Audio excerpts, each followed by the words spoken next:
Pues muy buenas tardes nuevamente a todos los congresistas de este cuarto Congreso de Investigación Clínica y Sanitaria. Continuamos en este día, 21 de noviembre, con la tercera ponencia del día, que como sabéis a lo largo del día de hoy pues vamos a contar con un programa muy completo y muy diverso, donde participarán ponentes de diversas disciplinas sanitarias, un espacio que es este Congreso de CLISA donde charlamos sobre diversos temas con gran relevancia sanitaria.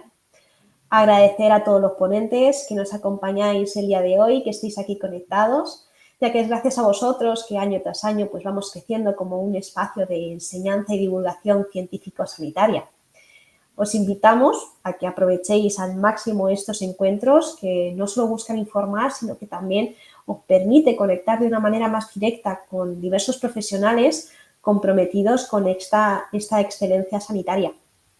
Y, pues siguiendo con el día de hoy, vamos a tratar otro tema de gran interés titulado ¿qué son las enfermedades poco frecuentes y por qué es importante su estudio? Es un foco que a nivel científico y sanitario nos causa mucha preocupación porque, aunque individualmente son patologías raras, la realidad es que en su conjunto afectan a millones de personas en el mundo. Y muchas de estas enfermedades poco frecuentes son graves, son crónicas y de origen genético, con diagnósticos complejos, con tratamientos limitados. De ahí la importancia del abordaje de estos temas. Y, pues para abordar este tema tan actual, contamos con la presencia de toda una experta en este campo, que es doña Micaela Bianchi-Coletta, licenciada en genética, becaria doctoral de CONICET, estudiante de doctorado en Ciencias Biológicas en el área de regulación de traducción eucariota del Centro Regional de Estudios Genómicos en Ciudad de La Plata, la provincia de Buenos Aires, Argentina. Muy buenos días, Micaela. Muchísimas gracias por estar con nosotros. Bueno, muchas gracias a ustedes. Bueno, si te parece bien, empiezo a Puedes compartir empezar, pantalla. sí. Mientras empiezas a compartir, bueno, recordar a todos los congresistas que aprovechéis y realicéis vuestras preguntas, vuestros comentarios, porque los vamos a comentar todos una vez que Micaela finalice su presentación, ¿de acuerdo? Vale, pues cuando quieras.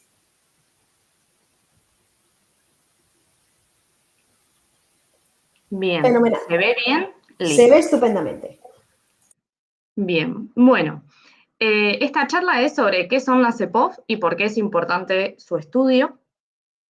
Para nuclear un poquito y que todos hablemos de lo mismo, vamos a hablar o empezar la charla sobre qué son las EPOF, ¿sí?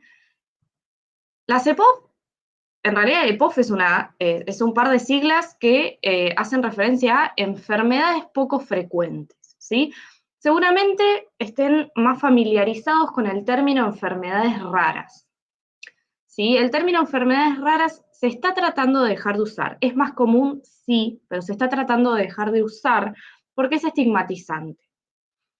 Porque obviamente la rara es la enfermedad, pero el paciente que padece una enfermedad rara termina sintiéndose raro también, ¿sí? La rareza de la enfermedad termina trasladándose al paciente. Entonces se está tratando de migrar del término enfermedad rara al término enfermedad o enfermedades, ¿sí? Si es en plural, poco frecuentes. En todo lo que son textos más actuales lo van a encontrar como enfermedades poco frecuentes, algún texto va a tener el término enfermedad rara, pero la idea es que lo encuentren como EPOF. ¿Sí? Bueno, ahora, ¿qué tan poco frecuente tiene que ser una enfermedad para que realmente sea una enfermedad poco frecuente? Definiciones hay un montón, ¿sí? La más aceptada, la más difundida, es la que nos dice que, por definición, afectan a menos de una de cada 2.000 personas, ¿sí? O al menos a una de cada 2.000 personas. Verán que es una frecuencia muy, muy baja. Pero, a pesar de esto, si nosotros tenemos en cuenta todas las enfermedades poco frecuentes que hay descritas, que son más de 8.000, que son muchísimas, tenemos que en conjunto, alrededor de todo, o sea, en todo el planeta, tenemos unas 350 millones de personas afectadas, que es un número enorme, ¿sí? Enorme. Realmente uno diría, bueno, las enfermedades poco frecuentes son justamente poco frecuentes, no afectan mucha gente, tienen una incidencia relativamente baja, pero son tantas las EPOF que afectan entre el 6 y el 8% de la población mundial.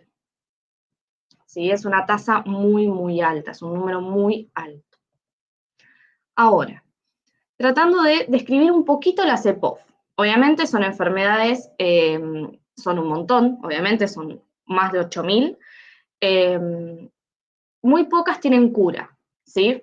Las más comunes, o las que seguramente todos conocemos, son los famosos cánceres raros, ¿sí? La mayoría son crónicas. Dentro de esta cronicidad también tenemos las que causan discapacidad. El 70% de las enfermedades poco genéticas es de origen, poco frecuentes, perdón, es de origen genético. Me mezclé. El 70% es de origen genético. ¿Esto qué quiere decir? Que el 70% se debe a una falla genética. Ahora, esta falla, por lo general, suele ser en un solo gen y no suele tener influencia del ambiente, ¿sí? Con el solo hecho de que la persona tenga una falla en el gen determinado, el gen específico para esa enfermedad, ya va a tener la EPOF, ¿sí? Esté en el ambiente en el que esté.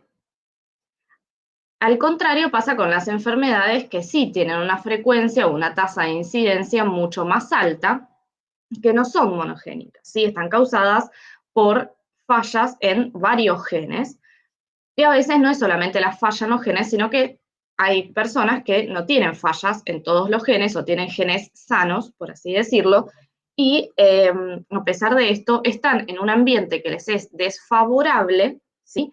Y presentan la enfermedad igual.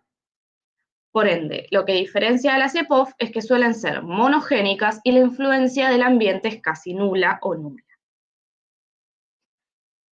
Y otra cosa muy importante es que el 70% de las EPOF aparecen en la infancia y son diagnosticadas en la infancia.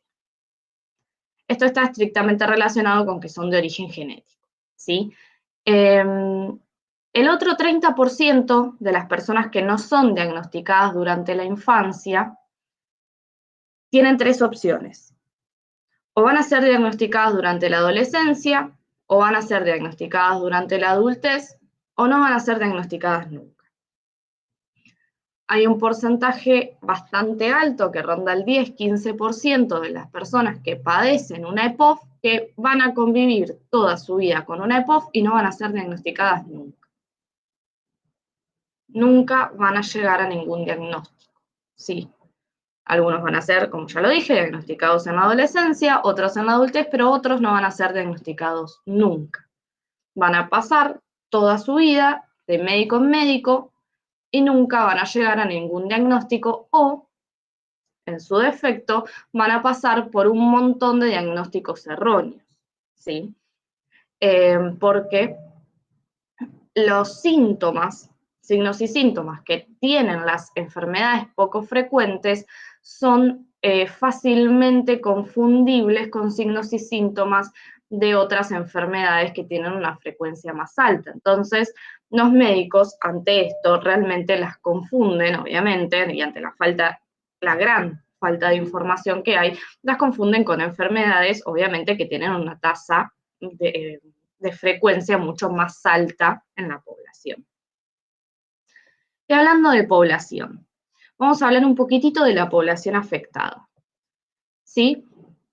Para una misma EPOF, el fenotipo que presentan los pacientes es heterogéneo. Por ejemplo, les doy el ejemplo que yo más conozco, ¿sí? La enfermedad de von Willebrand. Es un trastorno hemorrágico que afecta a la hemostasia primaria. El fenotipo que presentan los pacientes es heterogéneo. Y ese fenotipo afecta. O sea, nos podemos ir desde signos y síntomas, desde si los pacientes tienen o no tienen muchos moretones, hasta si les sangran la nariz, mucho o poco, no sé, si tienen o no sangrados de encías, cuando se cepillan o no los dientes, o si las encías les sangran o no de manera espontánea, hasta si el factor de von Willebrand tiene niveles, o sea, los niveles sanguíneos, ¿no?, del factor de von Willebrand son o no bajos, o la falla, o sea, tienen la enfermedad porque quizás tienen niveles altos de factor, niveles normales en realidad de factor, pero el factor no cumple su función porque tiene algún tipo de falla a nivel proteína. Todas esas cosas pueden dar, o sea, son todos fenotipos diferentes que pueden tener distintas personas que tienen la misma enfermedad de von Willebrand. Y es exactamente la misma enfermedad que se diagnostica, que se trata de la misma manera, por lo general, a veces no, en realidad la enfermedad de von Willebrand tiene distintos tratamientos, pero el fenotipo que presentan esos pacientes es heterogéneo. Entonces, ¿cómo hago yo para nuclear a todos esos pacientes que tienen la misma enfermedad si su fenotipo es tan distinto? Sí, esa es una gran pregunta. Bueno, yo ya lo dije antes, pero en cuanto a la población afectada, el 70% posee una discapacidad. Las EPOF, las enfermedades poco frecuentes, son discapacitantes. Sí, el 70% son discapacitantes. Aparte de que es muy grave de que sean discapacitantes, y que más allá de que hay distintos grados de discapacidad, una persona que tiene una discapacidad, por lo general, no puede valerse por sí misma. Según el grado de discapacidad, necesitará más o menos ayuda de familiares, amigos, personas que lo acompañan, pero obviamente, de manera directa, la familia también se va a ver afectada. Entonces, se necesitan, que por lo general no hay en los sistemas de salud, redes de apoyo psicológico y, ¿por qué no, psiquiátrico también, ¿no? Que eso por lo general no hay, ¿sí? Porque obviamente la familia también se ve afectada, porque la familia tiene que ayudar y tiene que asistir a esa persona que tiene una discapacidad y también tiene que lidiar con la enfermedad. Más allá de que no es la persona que está enferma y la persona que peor la pasa es la que tiene la EPOF, la familia también lo sufre, ¿sí?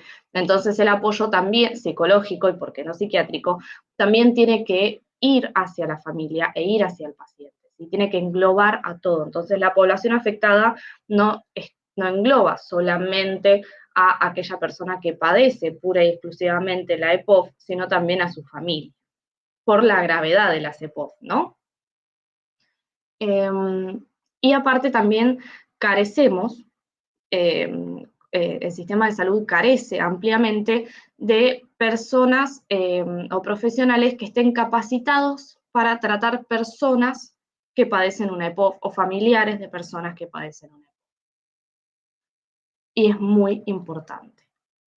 Una persona que tiene una EPOF va a un médico que no sabe tratar, una persona con una EPOF, le cuenta y le dice, ah, sos rarito, ¿sí? Porque esas cosas pasan.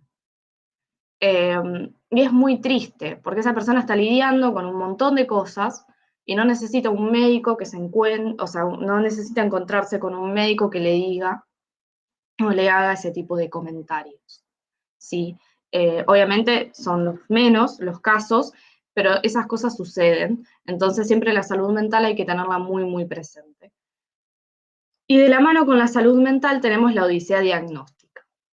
La odisea diagnóstica, como su nombre lo indica, es una odisea que tienen que pasar los pacientes, y por qué no también los familiares que la acompañan, de las personas que tienen una EPOF Porque tardan, en promedio, entre 4 y 8 años en obtener un diagnóstico certero.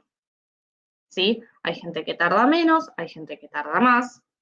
El límite superior, por lo general, está en los 10 años, pero el problema mayor de esto no es la cantidad de años per se que tarda una persona en obtener un diagnóstico, que ya es muy grave, sino el hecho de que, ya sabiendo que las enfermedades poco frecuentes son crónicas y que incluso la mayoría son discapacitantes, si una persona tarda 4, 8, 10 años en obtener un diagnóstico, el deterioro de la calidad de vida de esa persona es muchísimo, muy alto, ¿sí?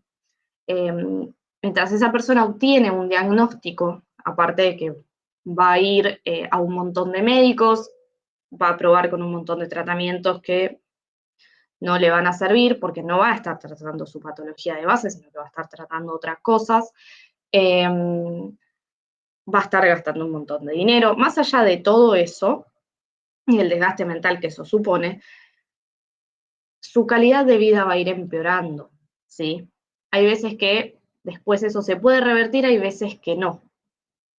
Entonces eso realmente se tiene que mejorar, porque no podemos llegar al punto que tengamos una persona que pasó una odisea diagnóstica muy larga, en la que se deterioró tanto su calidad de vida que ya no la podemos revertir, ¿sí?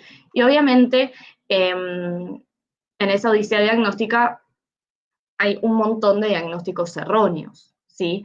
Y eso también se tiene que revertir, ¿sí? O al menos reducirse al mínimo. No digo que no pase, porque pasa, pero tratar de reducirlo a lo mínimo indispensable y que obtener un diagnóstico en menos de 4 años, que igual es un montón de tiempo, no sea un lujo, ¿sí? Que sea la norma. Que una persona que obtiene un diagnóstico en menos de 4 años no sea un privilegiado, ¿sí? Que sea lo que nos pase a todos en caso de que tengamos una EPOF. Bien, y en cuanto al estudio, propiamente dicho, de las EPOF, como yo bien dije, las EPOF obviamente son enfermedades poco frecuentes, hay muy pocos pacientes. Eso, o sea, el hecho de que haya muy pocos pacientes va a dificultar el proceso propio del estudio, ¿sí? Porque los estudios clínicos, todo lo que es estudios clínicos, como seguramente ustedes ya sabrán, requieren un montón de criterios de elegibilidad.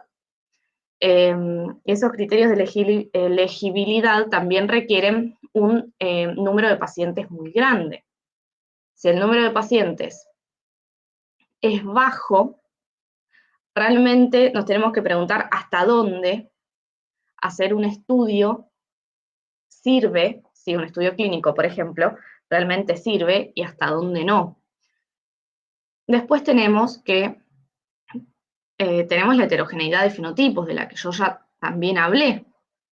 Tenemos un montón de fenotipos para la misma EPOF, siempre hablando de la misma EPOF, un montón de fenotipos diferentes.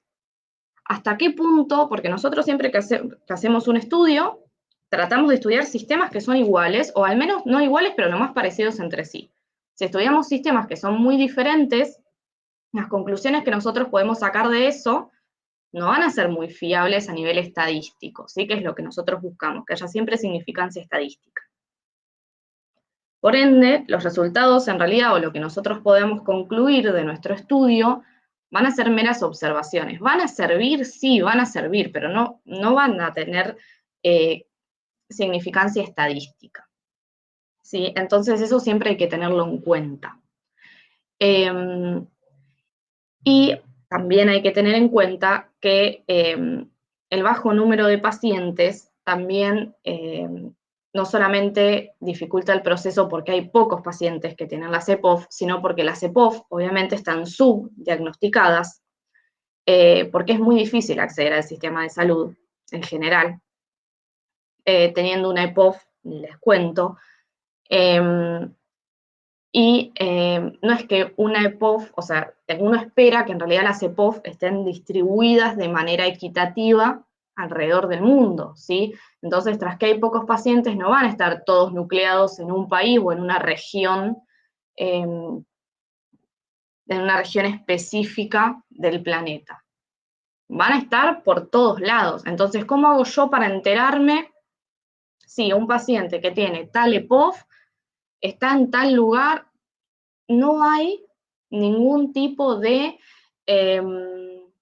registro de eso, ¿sí? Entonces, si yo realmente quisiera estudiar tal EPOF, es casi imposible ponerme quizás a estudiarla si yo no tengo un registro. Quizás tengo un registro de pacientes local y puedo hacer algo chiquito, pero si quiero hacer algo más grande, es casi imposible de realizarlo, ¿sí?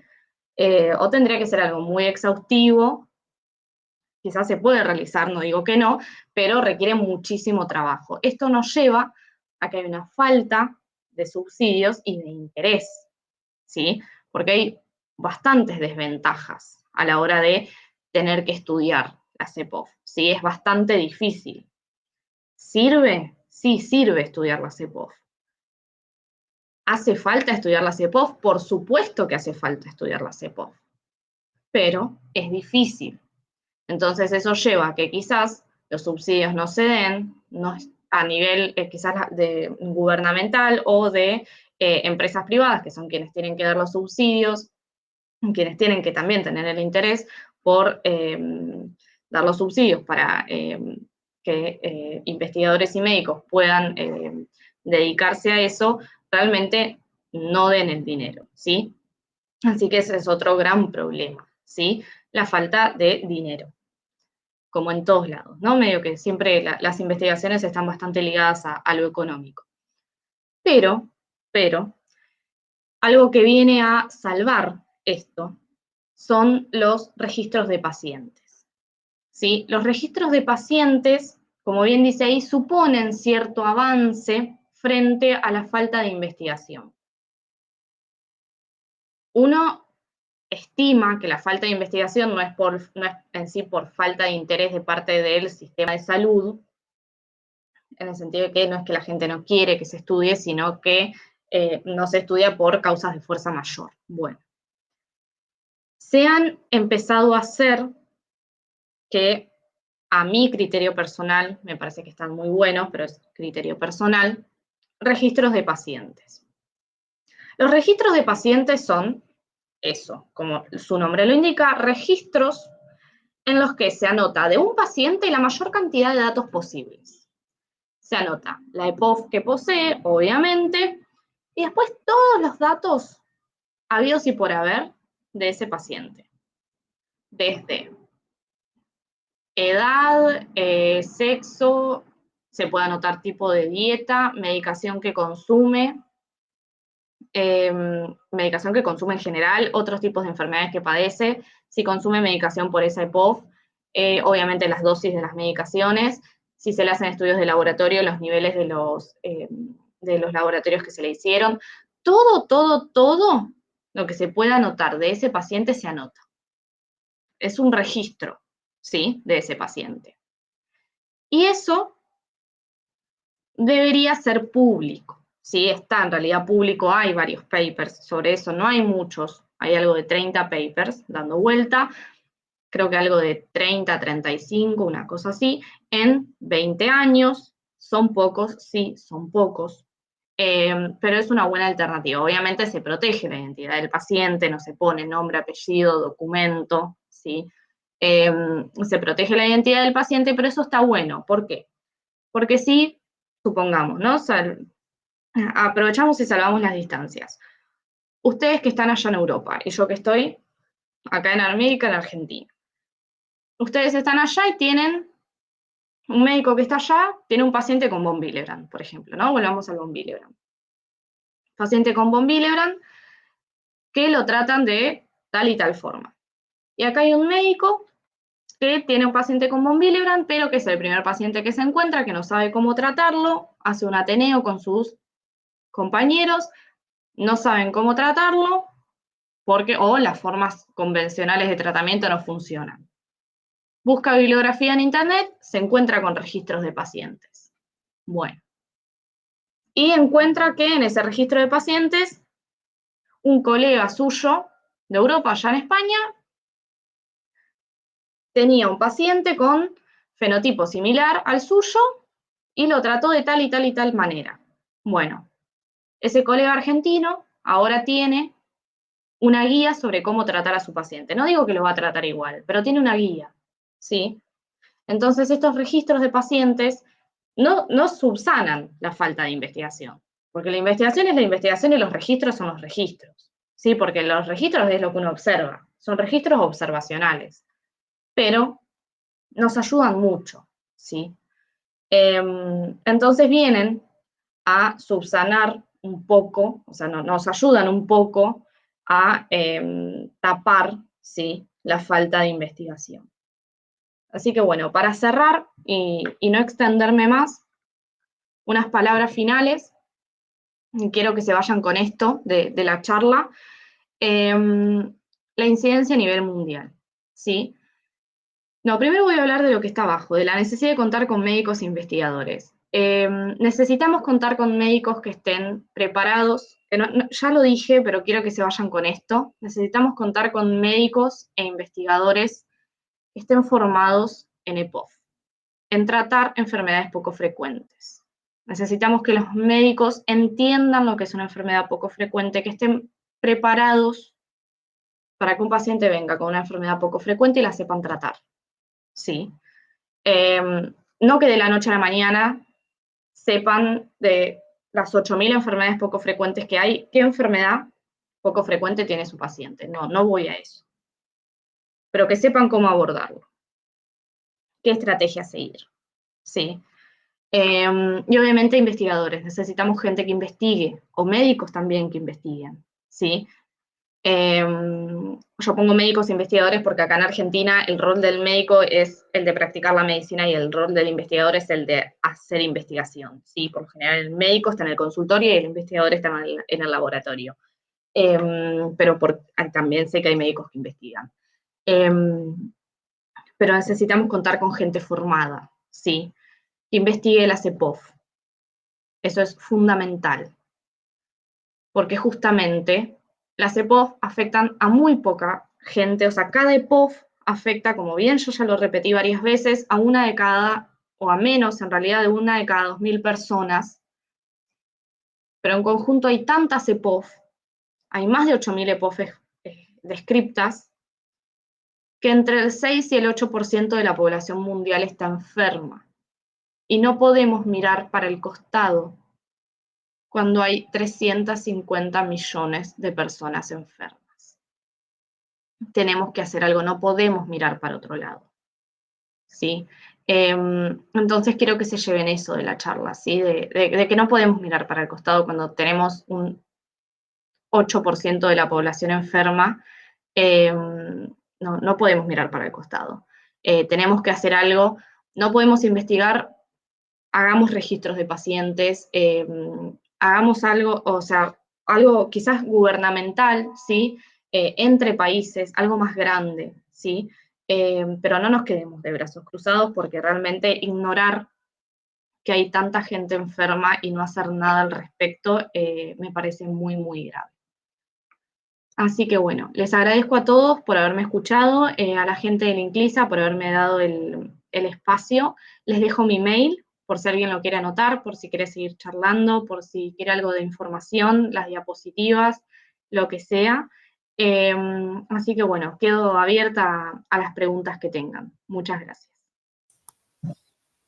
Muchísimas gracias a ti, Micaela. Una ponencia que la realidad es una reflexión dura, porque es verdaderamente dura, pero que es esencial comprender esa importancia, esas implicaciones tan importantes que deberíamos tener a nivel científico, de considerar ese abordaje de estos trastornos que en ocasiones pues, no progresan, como has comentado, pues muchas veces limitaciones económicas, y también la importancia de esas limitaciones que tenemos los propios profesionales de no saber cómo abordar esa patología. De ahí, bueno, pues mira, especialmente interesante esos registros que comentas. Sí. Bueno, pues también destacar también esa importancia de ese enfoque psicológico integral que ya, bueno, no solo para el paciente, sino para las propias familias.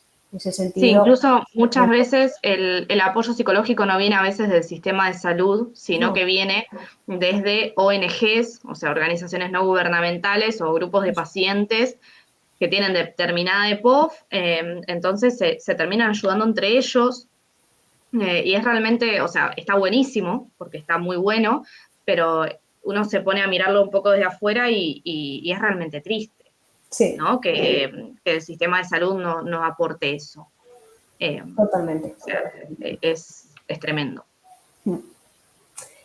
Pues por comentar un poquito los comentarios que tenemos por aquí, nos dice María Rosa, por desgracia es un proceso muy lento. Muchas veces no podemos darle Sí. alternativas farmacológicas ni terapias efectivas, por lo que como profesionales al menos podemos brindar apoyo y compañía tanto a los pacientes como a las familias.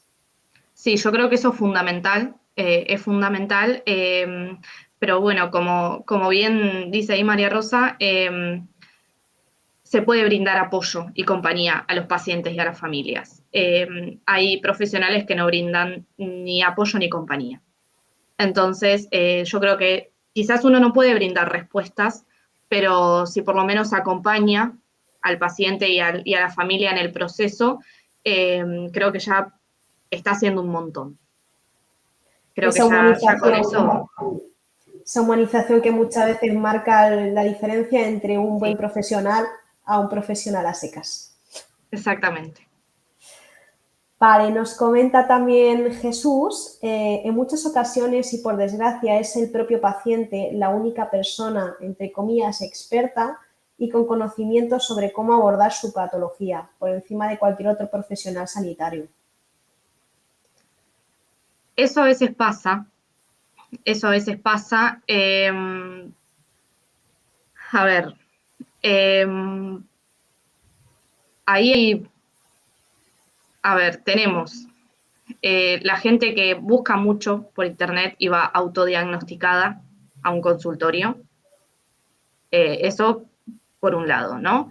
Y por el otro, también pasa que los médicos, por ejemplo, una vez que saben que el paciente tiene determinada enfermedad y es su paciente, por ejemplo, no sé, un paciente que tiene una enfermedad poco frecuente, va a su médico clínico, su médico de cabecera, y ese médico de cabecera que ya lo tiene hace años, tampoco se interesa por la enfermedad de su paciente.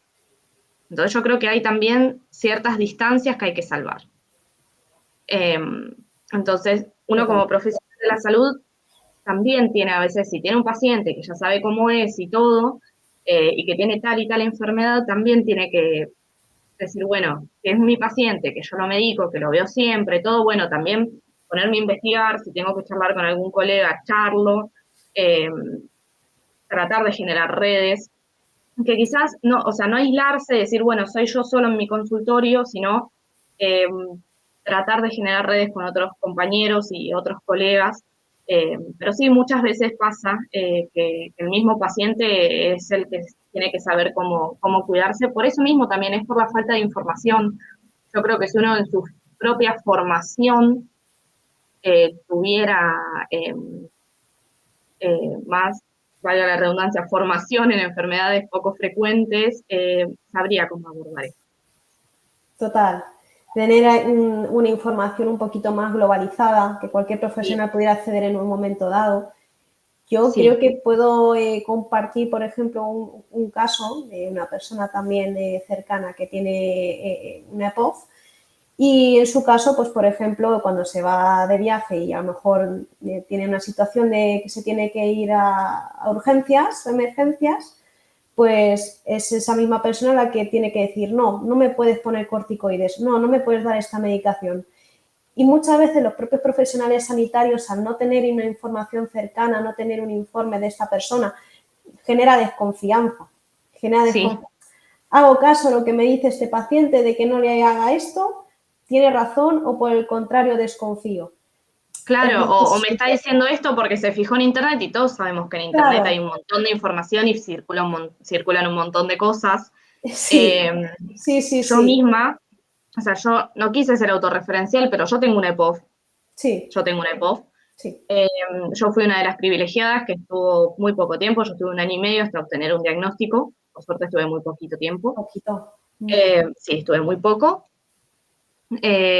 pero nada, lo cierto es que me pasa eso, yo hace muy poquito pasé por una cirugía, me tuve que operar, y era eso, venía una enfermera a ponerme una vía y era, bueno, pero fíjate porque pasa esto, pasa lo otro, pasa tal cosa. Me llevaban a quirófano y era, mira, me tenés que pasar tal medicación, antes de operarme no me podés pasar tal otra, no me podés dar AINES, no esto, no lo otro. Y tuve la suerte de que los médicos que me operaron sabían, hasta la anestesista ya sabía qué enfermedad yo tenía y habían leído antes y ya sabían, y cuando yo les decía qué cosas no podían hacer y qué cosas sí, era tranquila que yo ya leí, yo ya hablé, yo ya esto, ya lo otro. Entonces, nada, me tocó de los dos lados, de gente que no sabía y es como, bueno, le hago caso o no le hago caso, y otros que me miraban raro. Claro, es así, y gente que ya había leído, ¿viste? Y que había consultado a otros colegas. Entonces yo creo que hay un poco de todo. Sí, sí, sí, sí. Está en cada uno y también, qué sé yo, estaría bueno que todos lo tengamos en la formación de grado o de posgrado, ¿no? De cada uno, que ya vengamos con esa formación, y que no sea cuestión de que si uno lee o no lee, sino que ya lo tengamos incorporado. Sí, sí. Y lo importante que es este tema, yo creo que, bueno, en este caso porque eres tú misma lo tienes, pero yo creo que todas las personas tenemos a alguien cercano, conocemos a alguien que esté pasando por lo mismo. Todos conocemos Sí. a alguien con una EPOF o con otra que está totalmente desamparada a nivel sanitario, que no saben cómo tratarle, no tienen ninguna expectativa de cómo va a evolucionar su enfermedad y están totalmente desamparados a nivel sanitario, y ya creo que solo por ese concepto que podemos tener todos, ya seamos profesionales de la sanidad o no, pues tener esa conciencia de lo importante que es seguir desarrollándonos en estos temas para poder abordar a nivel sanitario a tantos millones de personas. Sí, porque es realmente lo que yo decía, son 350 millones de personas más o menos. Es mucha gente, Increíble. mucha gente. Y aparte sabemos que están subdiagnosticadas, entonces no son 350 millones, son más. Más. Entonces Claro, realmente no podemos ignorar. Tardan un montón de años hasta diagnosticarles. Imagínate la gente que aún está a espera de un diagnóstico, de saber qué tiene realmente. Exactamente, entonces no podemos ignorar ese número de gente, no podemos no hacer nada. Totalmente, totalmente de acuerdo. Pues nada, si no hay ninguna pregunta más, ningún otro comentario, podemos dar por finalizada la sesión. Veo que no hay ningún comentario más. Pues nada, Micaela, que decirte que muchísimas gracias por traer este tema tan duro, tan reflexivo, tan profundo, que creo que también como sanitarios nos hace falta que seguir actualizándonos sobre estos temas y seguir manteniendo este tipo de reflexiones. Y nada, muchísimas gracias también a todos los congresistas que habéis estado desde el otro lado de la pantalla acompañándonos, conectados con nosotros. Recordaros que, para todos aquellos que os interesen, que esta ponencia va a estar grabada en nuestra plataforma del Congreso INCLISA y que lo podéis encontrar también en nuestro canal de YouTube, ¿de acuerdo? Y nada, pues dicho esto, vamos a entrar ahora en una pequeña pausa. Ya nos veríamos esta tarde a las 6:15, donde vamos a hablar sobre las nuevas perspectivas en nutrición equilibrada y cómo utilizarlo como prevención y tratamiento. Nos van a hablar también un poquito sobre la introducción del concepto de pasta fresca, y que nos va a acompañar una de nuestras químicas y divulgadoras sanitarias favoritas, que es doña Fermina Pérez Carmona y también doña Dorina Burlaco. Dicho lo cual, pues nada, muchísimas gracias a todos y muchísimas gracias, Micaela. Que pases muy buen día y muchísimas gracias por sacar un ratito con nosotros. Bueno, adiós. Un gusto, como siempre. Como siempre, esta es tu casa para lo que necesites. Hasta luego. Adiós.